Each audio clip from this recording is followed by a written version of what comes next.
चलिए देखते हैं कक्षा 10 की गणित का ये लेक्चर नंबर पहला है। आज से लेक्चर नंबर पहला शुरू कर रहे हैं, आज से स्टार्ट हो रहा है।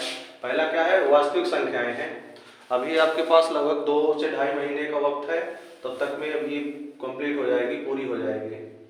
ठीक, तो ये आपकी एनसीईआरटी की जो बुक चलती है, आपकी यूपी बोर्ड में जो एनसीईआरटी की बुक चलती है उसका सॉल्यूशन होगा और उसको पढ़ाया जा रहा है इसमें कक्षा 10 की।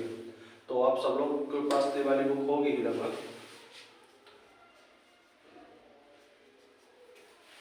चलिए देखिए क्या है वास्तविक संख्याएं। संख्याओं के बारे में तो आपने कक्षा 9 में भी पढ़ा होगा। संख्याएं कितने प्रकार की होती हैं? वास्तविक संख्याएं। ठीक, तो वास्तविक संख्याएं क्या होती हैं? वास्तविक संख्याएं जो आज तक अभी आपने पढ़ा होगा, सभी संख्या क्या होती है? वास्तविक संख्याएं होती है। जैसे मान लीजिए 1 है, -1 है, 2 है, √3 है और 4/5 है। ठीक, इस तरह की जितनी भी संख्याएं होती हैं सभी वास्तविक संख्याएं होती हैं। कहने का मतलब जितनी भी संख्याएं अभी तक आपने पढ़ा सभी क्या है? वास्तविक संख्याएं हैं। अब इसके अंदर कौन कौन सी संख्याएं आती है? देखिए इसके अंदर जैसे परिमेय संख्याएं है। परिमेय संख्याएं क्या होती है? जिनको हम p/q के रूप में, बटे के रूप में लिख सकते हो, परिमेय संख्याएं होती हैं। ठीक, जैसे 1/2, 4/5, ठीक, 4, 5, ये इस तरह की जितनी भी संख्याएं होती हैं, -7, -5/4, ये क्या है? परिमेय संख्याएं हैं। ठीक, और जैसे प्राकृतिक संख्याएं क्या होती हैं? प्राकृतिक संख्याएं जो गिनने वाली संख्याएं होती हैं, 1 से शुरू होती हैं, 1, 2, 3 और कहां तक? अनंत तक। प्राकृतिक संख्याएं 1, 2, 3, 4, 5 और कहां तक जाती हैं? अनंत तक जाती हैं। प्राकृतिक संख्याओं के बाद जैसे पूर्ण संख्या है, तो पूर्ण संख्याएं क्या होती हैं? अगर प्राकृतिक संख्याओं में हम जीरो को और जोड़ लें, ये जीरो से लेकर स्टार्ट करें, 0, 1, 2, 3, 4, ठीक, इस तरह कहां तक? अनंत तक। तो ये संख्याएं क्या होती हैं? पूर्ण संख्याएं होती हैं। आप देखो जैसे पूर्णांक क्या होते हैं? पूर्णांक कहने का मतलब जो अंक पूरा पूरा हो। ठीक, जैसे -4, -3, -2, 0, 1, 2, 3, ये सभी क्या है? पूर्णांक है। पूर्णांक के बाद जैसे देखिए धन पूर्णांक क्या होता है? धन पूर्णांक जो धनात्मक पूर्णांक होते हैं, जैसे 3 है, 4 है, 5 है, 1 है, ये सब जो धन वाली संख्याएं होती हैं, धनात्मक संख्याएं होती हैं और पूरी होती है क्या होती है? धन पूर्णांक होती है। और ऋण पूर्णांक क्या होती हैं? ऋण पूर्णांक जो ऋणात्मक संख्याएं होती हैं वो ऋण पूर्णांक होती हैं। जैसे -4 ले लो, -5, -2, -1, ये जो संख्याएं होती हैं क्या होती हैं? ऋण पूर्णांक होती हैं। ठीक, तो अभी ये तो आपने पढ़ा ही होगा, कक्षा 9 में पढ़ा होगा, इसके पहले भी पढ़ा होगा। ठीक,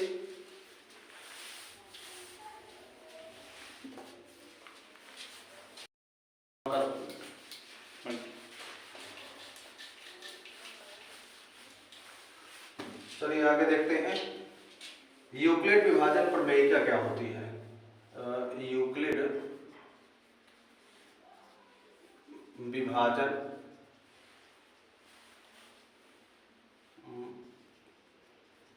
प्रमेयिका। ठीक, यूक्लिड विभाजन प्रमेयिका। ठीक, ये तो पढ़ा ही होगा। जैसे मान लीजिए 4 है और ये 5 है, 4 का भाग अगर 5 में देंगे तो 4 1 के 4 और क्या आएगा यहाँ पे? शेषफल क्या आया? 1 आया। तो अगर हमें भाग 5 प्राप्त करना है तो 5 बराबर क्या होगा? इन दोनों का गुणा कर देते हैं, भाजक और भागफल का, और जो शेषफल आता है इसको जोड़ देते हैं। ठीक, तो यही क्या होती है? यूक्लिड विभाजन प्रमेयिका होती है। ठीक, जैसे मान लीजिए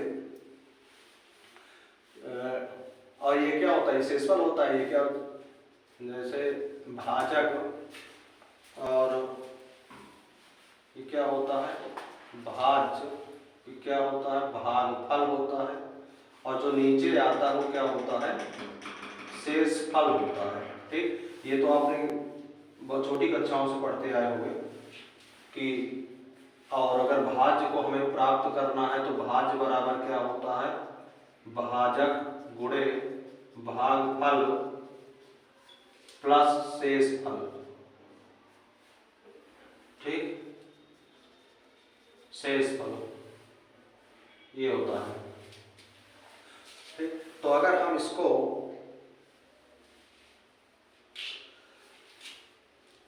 इस चीज में लिखे, जैसे a बराबर बी क्यू और प्लस आर, ठीक, तो इसका मतलब a का भाग हम a में किसका भाग दिया जा रहा है, यहाँ b का, और कितनी बार जा रहा है, q बार, और यहाँ ये क्या है, शेषफल r बच रहा है। तो इसी को जो है देखिए, ये वही चीज है, वही रूप है, इस रूप में इसको लिख दिया जाता है, जहाँ a का मान क्या हो, r का मान क्या होना चाहिए, r का मान हमेशा b से क्या होना चाहिए, छोटा होना चाहिए। ठीक, अगर r का मान b से 0 और किसके, ये तो 0 के बराबर हो या तो 0 से बड़ा हो, लेकिन b से क्या हो, छोटा हो। जैसे देखिए ये है, ये देखिए क्या है, ये a है, ये क्या है, b है, ये क्या है, q है, और नीचे क्या है, r है। देखिए r का मान b से क्या है, छोटा है, b क्या है, इधर 4 है, और r का मान क्या है, 1 है, लेकिन r का मान क्या है, छोटा है, किससे, इधर a है ना, तो a से। ठीक, तो भाजक से हमेशा शेषफल का मान क्या होना चाहिए, छोटा होना चाहिए। अगर छोटा नहीं होगा तो एक बार भाग और चला जाएगा इसमें। ठीक, तो देखो यूक्लिड विभाजन प्रमेय के आधार पर हमें कुछ लासा मासा निकालना है, एलसीएम एचसीएफ निकालना है, तो देखते हैं इसको।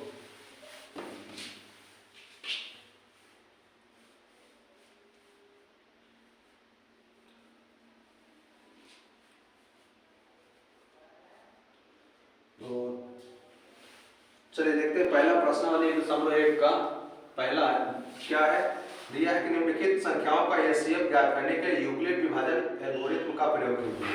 ठीक, क्या निकालना है, 135 225 135 और 225, इसका क्या ज्ञात करना है, हमें एचसीएफ ज्ञात करना है, का एचसीएफ मतलब मासा ज्ञात करना है। देखिए कैसे, सिंपल मासा कैसे ज्ञात करते थे हम, एक छोटी वाली संख्या 135 है, इसका भाग देते थे किसमें, 225 में, इससे एक बार भाग जाएगा 135 आएगा, और क्या है ये 5 में 5 जाएगा 0, तो क्या बचा 2, जब 12 हो जाएगा, जब 9 आएगा।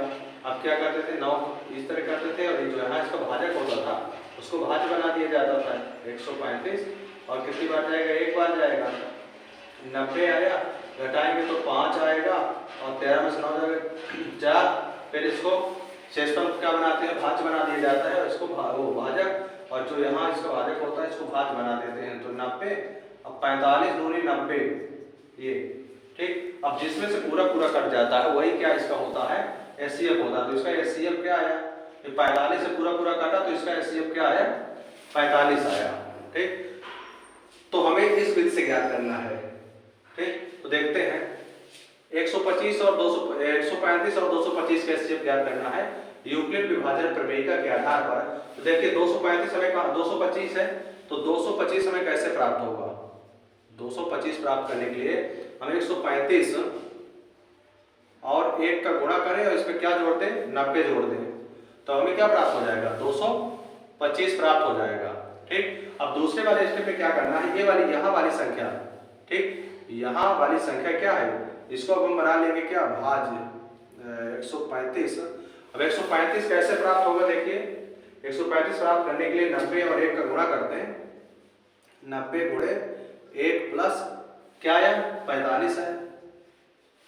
अब ये वाली संख्या फिर उठा लीजिए, 90 आया, तो 90 प्राप्त करने के लिए हम क्या करेंगे, 45 गुणे 2 प्लस, अब क्या नीचे आया, कुछ नहीं ना, 0, तो ये जो लास्ट में आता है ये क्या होता है, इसका एचसीएफ होता है। ठीक, तो क्या हो जाएगा, इसका एचसीएफ बराबर हो जाएगा 45। ठीक,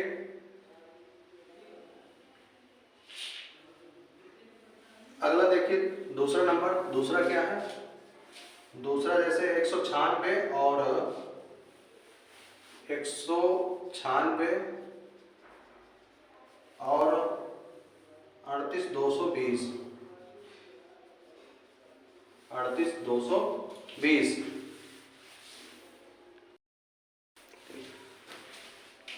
तो देखिए 196 और 38,220 का HCF निकालेंगे।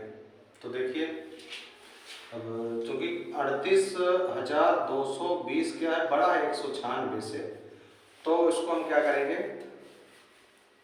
38,220 को भाजक बनाएंगे और देखिए 196 में किसका गुणा करेंगे, देखिए इसमें भाग देते हैं इसे, 38,220 196, तो एक बार जाएगा 196, 12 से 6 जाएगा 6, और इधर कितना होता बचा 7, 17 में से 9 जाएगा 8 आएगा, इधर कितना बचा 2, 2 में से 1 जाएगा 186।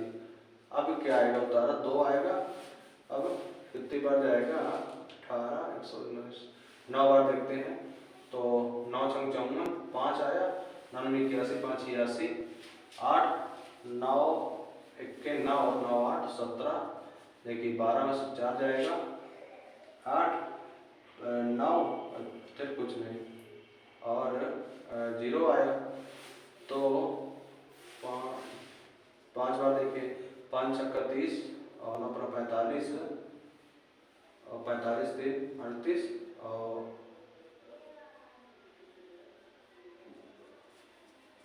ये आएगा सर 5 छक्का 30, 3 आया, 9 45, 45 3 48 4, ठीक। तो आया 105। अगर हम 195 का गुणा कर देते हैं, देखिए 195 का, तो पूरा पूरा कट जाता है, शेषफल क्या आ जाता है, 0 आ जाता है, ठीक। तो हम लिख सकते हैं हम, अतः शेषफल 0 प्राप्त हुआ, ठीक। तब भाजक बराबर क्या होगा, किसमें से पूरा पूरा कटा है आपका, जिसमें से पूरा पूरा कटता है वही इसका HCF होता है। तो 196 से पूरा पूरा कट गया, तो 196 क्या होगा, इसका भाजक होगा, अतः HCF बराबर कितना होगा 196, ठीक।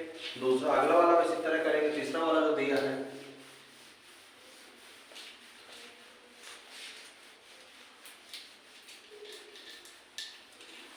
आगे क्या है अगला, दूसरा नंबर दिया है,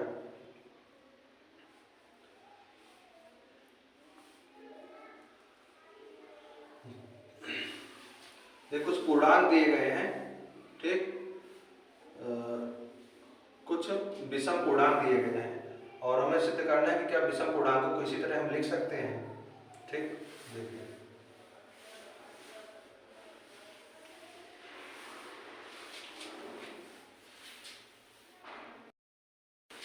देखते हैं क्या दूसरा नंबर है, दर्शाई कि कोई धनात्मक विषम पूर्णांक 6q + 1 या 6q + 3 या 6q + 5 के रूप का होता है, और जहां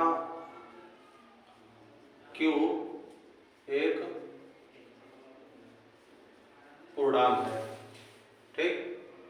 तो आप कुछ देखिए, कोई भी पूर्णांक आप ले लीजिए, 6q + 1 है, q का मान कुछ भी आप ले लीजिए, पूर्णांक होना चाहिए 1 2 3 कुछ भी। तो देखिए 6 × 1 + 1 क्या आएगा 7, 6 × 2 + 1 क्या आएगा 6 × 2 12 1 13, 6 × 3 + 1 बराबर 6 × 18 1 19। देखिए सभी संख्या क्या आ रही है, विषम आ रही है, ठीक।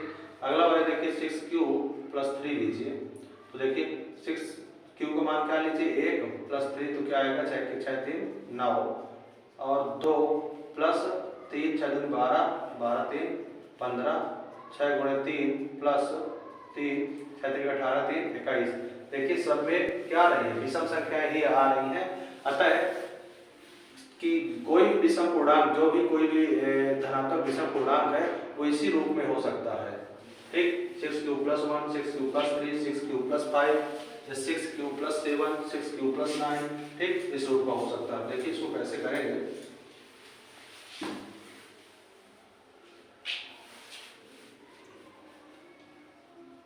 माना ए कोई पूर्णांक है तथा b बराबर, देखिए b बराबर क्या है यहाँ, a बराबर ये चीज होता है ना, a बराबर B Q plus are.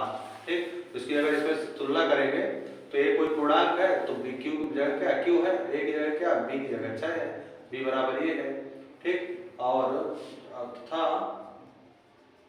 Are का मान क्या हो सकता है भाई, आर का मान बी से छोटा ही हो सकता है, तो 0 हो सकता है, तो 1 हो सकता है, 2 हो सकता है, 3 4 5 6 नहीं हो सकता, क्योंकि आर का मान क्या होता है, आर का मान होता है 0 और बी क्या होता है, बीच होता है। ठीक, ये हो सकता है। तो इसके लिए इसको लिए अब देखिए, तो देखिए क्रम से लीजिए आप, तो a बराबर क्या बन जाएगा आपका 6q प्लस 0, a बराबर, अब क्या लेंगे इसमें r बराबर, इसमें क्या लिया गया 0, अगर इसमें r बराबर 1 लेंगे तो क्या बन जाएगा 1, अगर r बराबर 2 लेंगे तो क्या बन जाएगा a बराबर 6q प्लस 2, अगर r बराबर 3 लेंगे तो a बराबर क्या बनेगा 6q प्लस 3, r बराबर 4 तो a बराबर 6q प्लस 4, r बराबर 5 तो a बराबर बन जाएगा 6q प्लस 5। ठीक, तो देखते हैं आगे।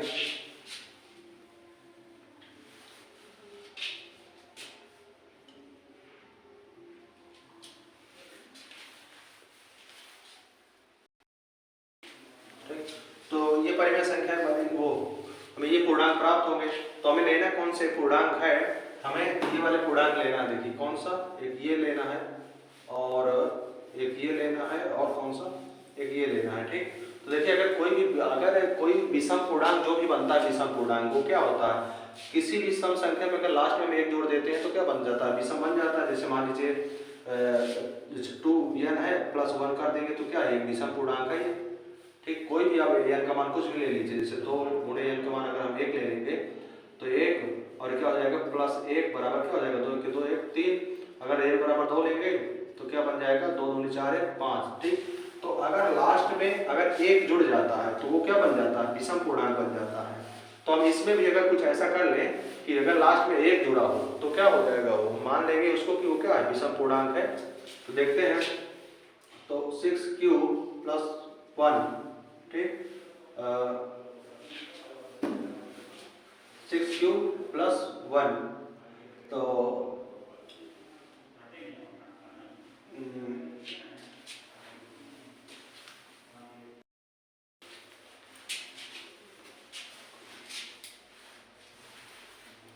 6q प्लस 1, तो इसको हम सम संख्या के रूप में लिखेंगे, यानी 2n प्लस 1 के रूप में बनाना है इसे। ठीक, किस रूप में बनाना है, इसको हम 2n प्लस 1 के रूप में बनाएंगे। तो देखते हैं इसको, तो इसको क्या कर सकते हैं, 2 गुणे 3q प्लस 1, तो इसको अगर हम 2 के 1 प्लस 1 भी लिख सकते हैं, जहाँ इसमें लिख देंगे हम k1 एक धनात्मक पूर्णांक है, और इसमें हम k1 बराबर क्या लिख सकते हैं 3q लिख सकते हैं, एक धनात्मक पूर्णांक। इसी तरह पहला नंबर, इसी तरह दूसरा नंबर अगर इसमें हम लेंगे किसको 6q प्लस 3, 6q प्लस 3, तो इसको भी हम बनाएंगे। तो देखते हैं क्या करेंगे, इसको 2 गुणे 3q लिख लें इसको, और इसको 2 प्लस 1 अगर लिख लिया जाएगा तो देखिए इसमें से अगर 2 कॉमन ले लेंगे, 2 कॉमन लेंगे तो क्या बचेगा 3q प्लस 1, और लास्ट में क्या बच रहा है प्लस 1 बच रहा है।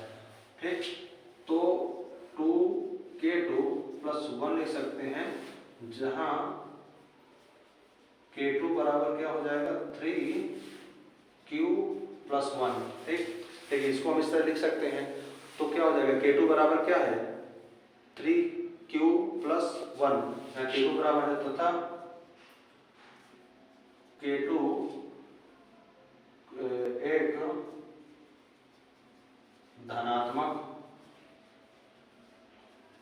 पूर्णांक है।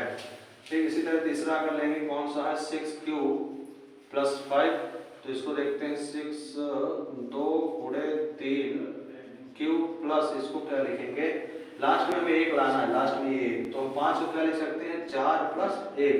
अब इसमें हम क्या कॉमन ले सकते हैं, 2 कॉमन ले लेंगे तो क्या बचेगा 3q + 2 बराबर वो +1, तो 3 तो क्या हो जाएगा 2k3 + 1, जहां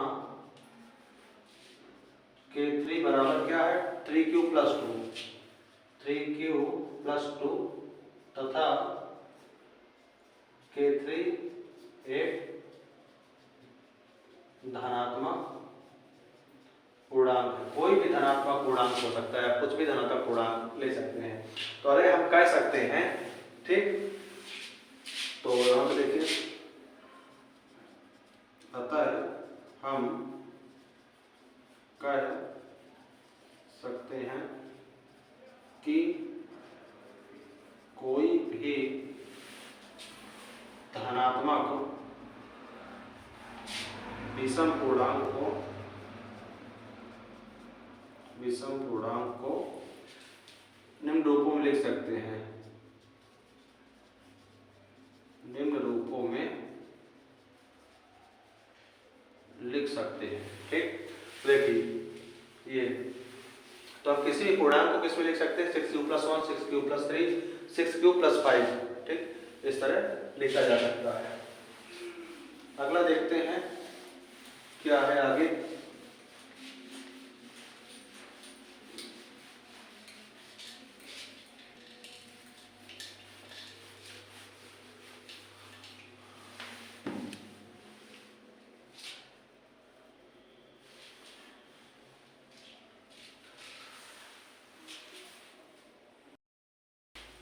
अगला कौन सा तीसरा नंबर देखिए क्या है। तीसरा नंबर में आपका किसी परेड में 616 सदस्यों वाली एक सेना की टुकड़ी को 32 सदस्यों वाले एक आर्मी के बैंड के पीछे मार्च कराना है। दोनों समूहों को समान संख्या वाले स्तंभ में मार्च करना है। उन स्तंभों की अधिकतम संख्या क्या होगी जिनमें वे मार्च कर सकें। ठीक, तो इसमें क्या करना है, इसमें हमें एचसीएफ निकाल लेंगे, यानी कितने सदस्य हैं इसमें, जो है 616 और 32 सदस्यों वाली जो टुकड़ी है, तो इसका क्या निकालेंगे, एचसीएफ होगा। तो एचसीएफ ऑफ 616 व 32, ठीक, इन दोनों का जो एचसीएफ निकलेगा वही होगा जो पूछ रहा है उन स्तंभों की अधिकतम संख्या। एचसीएफ 616 32 ही अधिकतम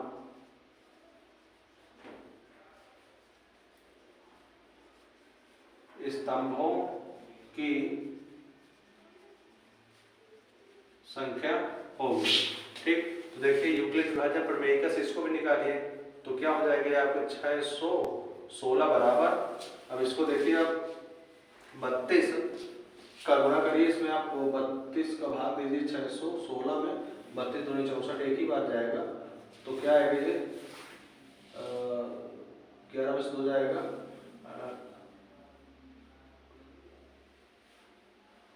11 में से 2, तो आपको 9 आएगा, इधर 5 बचा, 5 में से 3 जाएगा, 2 29 आएगा, 29 3 32। ठीक, तो अब देखिए 32 आ जाएगा, अभी और जाएगा। ठीक, 29 है। आगे देखते हैं 29, अभी क्या होगा 6 आया, अभी कितनी बार जाएगा आपका, लगभग 9 बार देखते हैं, तो 9 दूनी 18, एक आया 9 3 27, एक 28, क्या आएगा 8, और ये आया 32। ठीक, 8 4 32। ठीक, तो देखिए क्या आ रहा है,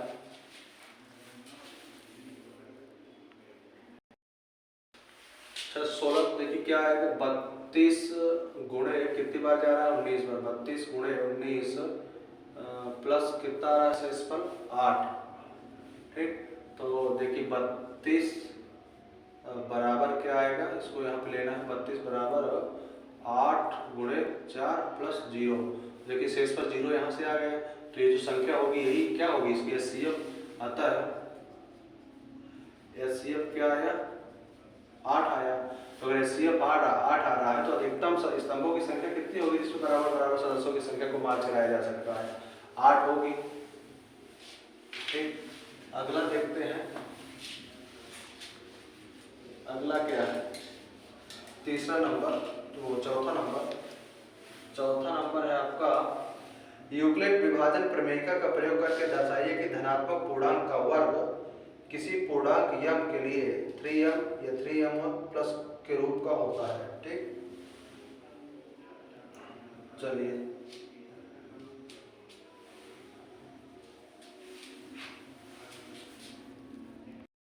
देखिए अगली संख्या क्या है।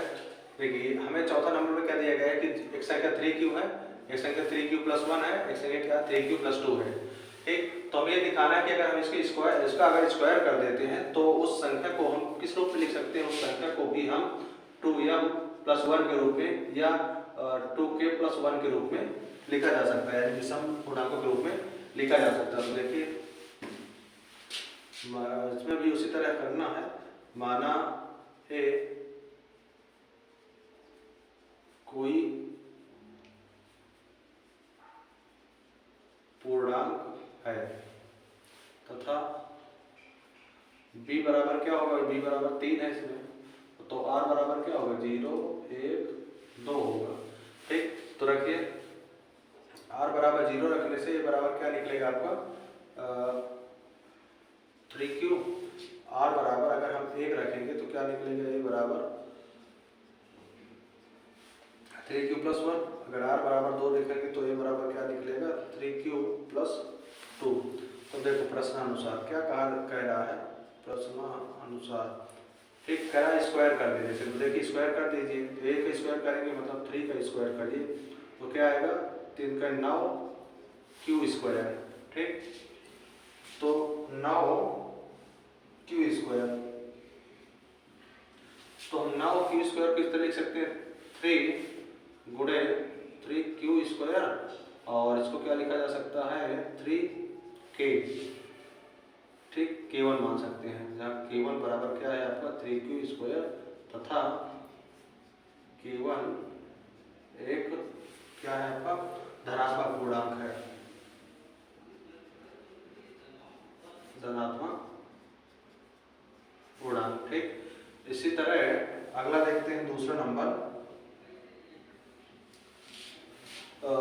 दूसरा क्या है आपका r बराबर 1 लेने से जो प्राप्त हुआ ये 3q a बराबर 3q, इसका भी स्क्वायर कर दीजिए 3q+1, इसका स्क्वायर करिए तो a² ही है और ये क्या हो जाएगा आपका 3q है 9q² +1 + 3 दूनी 6, a+b का होल स्क्वायर का फार्मूला लगाना है और 3 दूनी 6q। तो ये क्या हो जाएगा, इसको क्रम से लिखिए, देखो 9q² + 6q+1। ठीक, तो हमें इस रूप में लाना, लास्ट में +1 तो है ही है, इसको देखते हैं इसमें से हम क्या और क्या लाना है, इसमें 3 लाना है तो 3 और क्या हो सकता है आपका 3q² + 3 दूनी 6 2q+1। तो इसको हम क्या लिख सकते हैं 3k2+1। ठीक, जहाँ k2 बराबर क्या है k2 बराबर है 3q² + 2q तथा k2 एक धनात्मक पूर्णांक है। ठीक, इस तरह अगला क्या है, तीसरा क्या है 3q a बराबर 3q+2, इसका स्क्वायर करिए तो a² बराबर ही हो जाएगा 3q+2 का स्क्वायर, तो हो जाएगा 3 का 9 का स्क्वायर q का स्क्वायर + 2 दूनी 4 + 3 दूनी 6 दूनी 12q। देखिए 9q², इसको पहले लिख लीजिए 12q+4। देखिए इस रूप में हमें लाना है, शुरू में 3 हो और लास्ट में क्या हो आपका लास्ट में 2 होना चाहिए। अच्छा विषम पूर्णांकों के रूप में है ना, विषम पूर्णांकों के रूप में तो 1 लाना चाहिए, तो 1 देखते हैं इसको कैसे लाया जा सकता है। तो देखिए ऐसे देखते हैं इसको 9q² प्लस 12q प्लस 4 को हम ऐसे लिखे 3 प्लस 1 लिख लीजिए। तो क्या हो जाएगा, अगर यहाँ से हम 3 कामन लेते हैं तो क्या आएगा 3 का 9 3q² प्लस 3 चौक 12q प्लस 1 प्लस 1। तो क्या हो जाएगा 3 प्लस 1, जहाँ k3 बराबर 3q² प्लस 4q प्लस 1 तथा k एक पूर्णांक है। ठीक, अतः हम कह सकते हैं कि किसी भी धनात्मक विषम पूर्णांक के वर्ग को भी निम्न रूप में लिख सकते हैं। रूप में लिख सकते हैं। ठीक, यानी अगर कोई विषम पूर्णांक इस रूप में लिखा है तो अगर हम इसका स्क्वायर कर देते हैं तो उसको भी हम इसी रूप में लिख सकते हैं, यानी विषम पूर्णांकों के रूप में लिख सकते हैं। ठीक, अगला क्या है देखिए, यूक्लिड विभाजन प्रमेय का उपयोग करके इसमें क्या करना है, विषम पूर्णांक दिए गए हैं आपको इसमें भी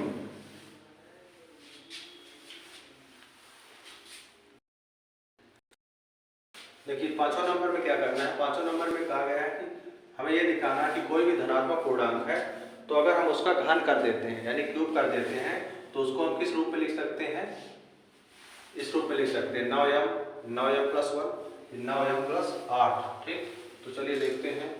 माना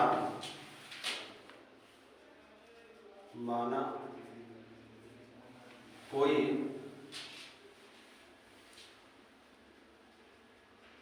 धनात्मक पूर्णांक a है तथा b बराबर 3, तो r बराबर क्या होगा 0 1 2। देखिए a बराबर क्या बन जाएगा, एक बार ये सूत्र होता है bq प्लस r होता है, तो a बराबर क्या बन जाएगा आपका 3q बन जाएगा। r का मान 0 रखेंगे तो ये चीज आएगा, और क्या बन जाएगा यहाँ देखिए a बराबर आपका 3q प्लस 1 और a बराबर क्या हो जाएगा 3q प्लस 2। तो देखिए क्या कर रहा है, इसका घन करने पर देखिए घन करिए, a का क्यूब करेंगे तो क्या हो जाएगा 3q का क्यूब, इसमें भी क्यूब करेगा तो a क्यूब हो जाएगा ये 3q प्लस 1 का क्यूब, इसमें भी अगर क्यूब करेंगे तो क्या हो जाएगा 3q प्लस 2 का क्यूब। ठीक, तो क्या हो जाएगा 3 का 9 होती है 27 क्यूब, और ये क्या हो जाएगा आपका a प्लस बी का होल क्यूब का सूत्र इसमें लगाएंगे अगर 3 का 9 होती है 27 क्यूब प्लस 1 और प्लस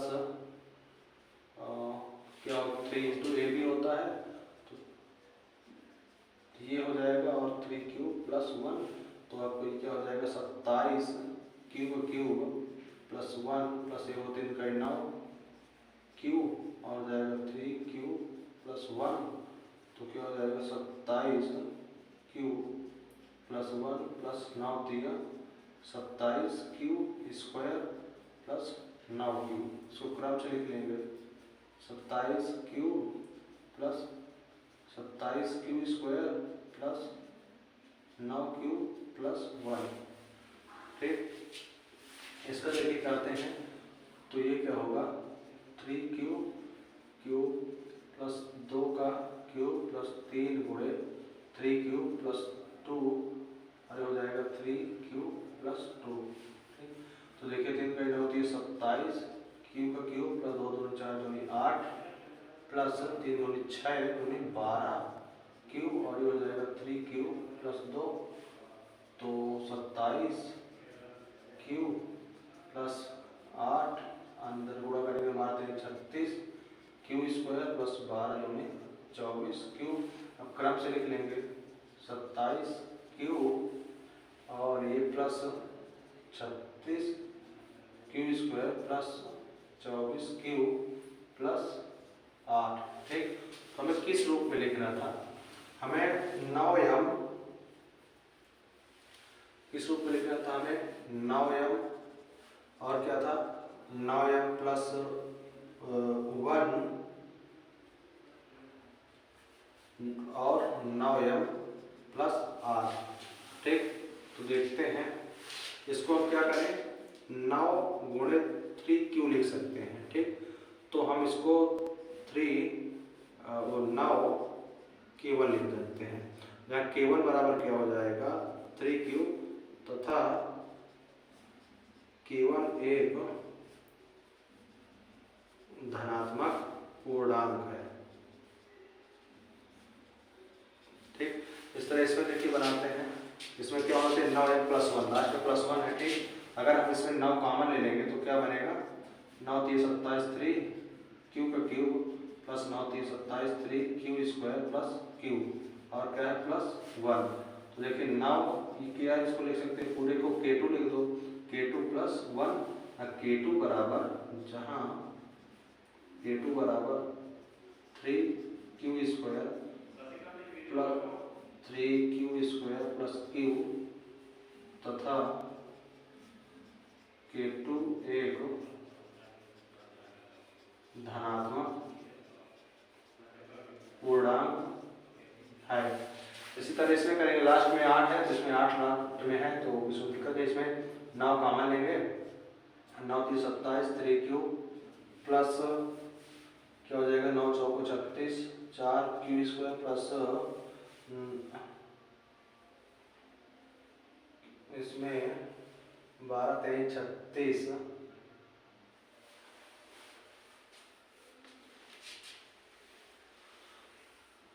9 क्या लिखना 9Q प्लस 8 लिखना है। ठीक, तो क्या आएगा 9 3 27 होगा 9 चौको 36 और आपको क्या होगा ये 3 पे 9 दूनी 18। यहाँ पे गलत हो जाएगा पूरा। एक बार देखिए 3 का 9 3 27 क्यूब प्लस 2 2 4 दूनी 8 प्लस 3 का 9 9 दूनी 18 क्यू हो जाएगा 18 क्यू और 3Q प्लस 2 तो ये हो जाएगा 27 क्यू का क्यूब प्लस 8 प्लस अंदर गुणा कर देंगे तो 18 3 54 क्यू स्क्वायर प्लस 18 दूनी 36 क्यू। इसको क्रम से लिखिए 27 क्यू का cube plus 54 Q square plus 36 Q plus 8। देखिए इसमें से कॉमन लीजिए 9 कॉमन लेंगे तो क्या बचेगा 9 3 27 3Q plus 9 6 54 6Q square plus 9 चौको 36 4Q प्लस 8 तो 9 K3 प्लस 8 जहाँ K3 बराबर 3K cube plus 6K square plus 4K है तथा K3 एक धनात्मक पूर्णांक है। ठीक, अतः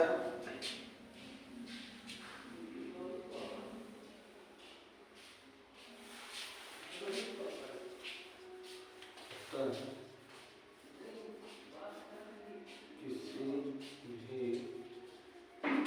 धनात्मक